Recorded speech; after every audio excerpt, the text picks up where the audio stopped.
news magazine of the screen, produced by Warner Pathé News.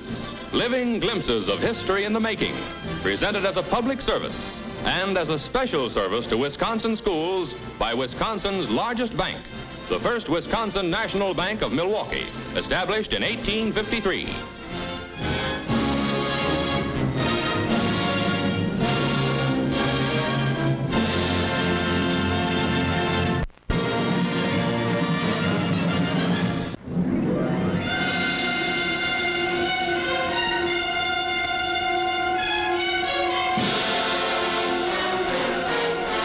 Northern California digs out after the worst series of blizzards in 50 years.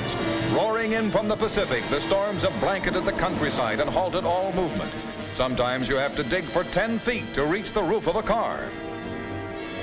With buildings nearly buried, the mailman's work becomes strenuous. Along one highway, a snow depth of almost 20 feet is measured.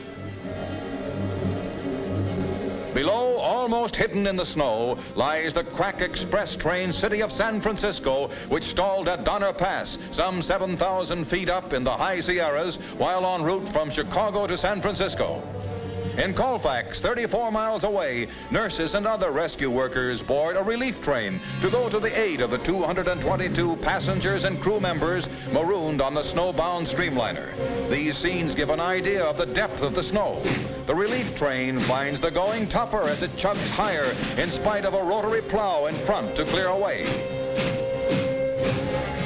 Donner Pass got its name, by the way, from a party of pioneers who were stopped here 100 years ago by blizzards.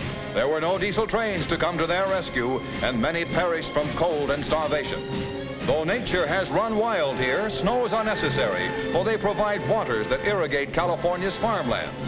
6 miles from the streamliner, heavy drifts force the relief train, whose forward section can be seen ahead, to stop.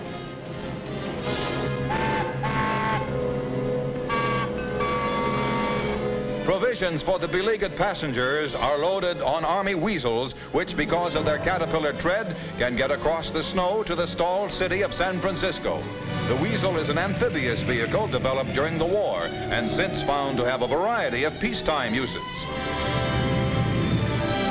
Here is the city of San Francisco, hopelessly blocked by snowdrifts, its sides festooned with icicles. It's been here 3 days with the passengers aboard.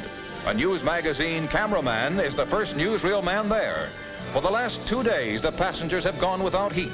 60 were overcome by gas fumes and are taken off on sled stretchers, but none suffered serious injuries, and they report that spirits were cheerful on the snowbound train. Then the monumental task of digging out the streamliner begins. Passengers are on their way home, but for 2 more days, the train lies embedded in its prison of snow. Now she moves. She's on her way. Man has won this particular skirmish in the unending battle with the forces of nature.